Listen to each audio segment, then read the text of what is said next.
and a satisfied smile lit Eleanor's face when she recognised him.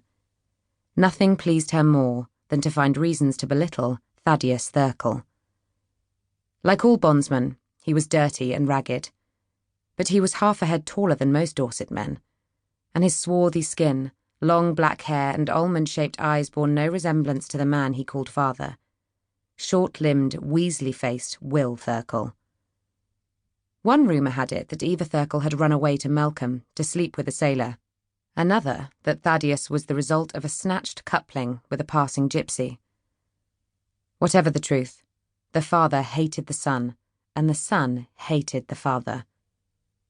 The boy had been subjected to daily beatings while he was growing up, but these days Will was too afraid of him to lift the stick, for it was said that Thaddeus could bend an iron bar over his knee and fell a grown man with a single punch to the head.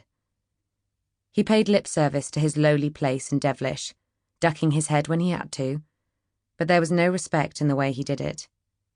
He looked past people as if they weren't there, particularly the man who acknowledged him as a son. Will Thirkell was lazy and resented the ad opus work he was expected to do for the manor in return for his strips of land. Even as a young boy, Thaddeus had had to sweat in his father's place on the threat that his mother would be given the rod if he didn't. A sad and sorry woman without an ounce of spirit, Eva had had more than her share of punishment down the years. Only the dwarfish, pale-skinned children who came after Thaddeus had been spared her husband's wrath. This wasn't to say that Eleanor had any sympathy for Eva. The harlot had known the rules when she lay in sin with another, and it was her own fault if she couldn't pass her bastard off as Will's. Gossip said she'd tried to claim Thaddeus was the product of rape, but few believed her, since she hadn't mentioned violation until the swarthy baby, so different from her husband, arrived. The stain of illegitimacy made Thaddeus as sinful as his mother, though you wouldn't think it to watch him. He carried his head high instead of hanging it in shame. Eleanor liked the idea of bringing Thaddeus Thirkell to his knees. He was 6 years older than she was, and she dreamt of humbling him. As the temperature rose, he shed his tunic and laboured on in short hose and a loose-fitting shirt with rolled-up sleeves. It pleased the girl to spy on him. It pleased her even more to think he knew she was doing it.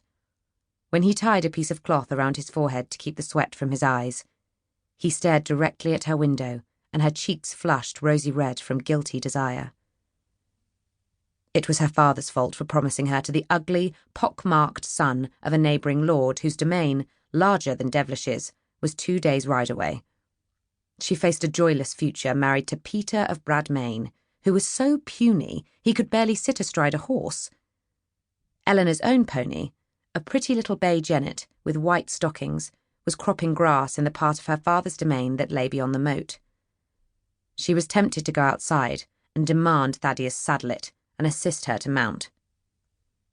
If he dared to look at her while he was doing it, she would slice his face with her crop. This amusing fantasy was cut short by the sound of her mother's footsteps on the stairs. Eleanor scurried back to her stool and her embroidery, and pretended industry where there was none. Her feelings for Lady Anne bordered on hatred, because Eleanor knew perfectly well that she had her mother to thank for choosing Peter of Bradmain as a husband. Lady Anne preferred duty and discipline to love. She had been brought up by nuns, and should have taken vows, since her favourite pastime was nagging and lecturing her daughter about her failings.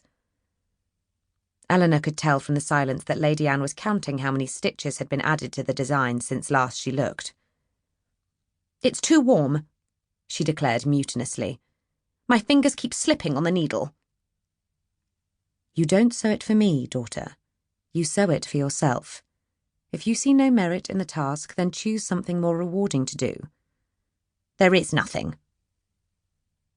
Through the open window, Lady Anne could hear the shuffle of horses' hooves on the baked mud of the forecourt below, as Sir Richard's retinue mustered for the journey.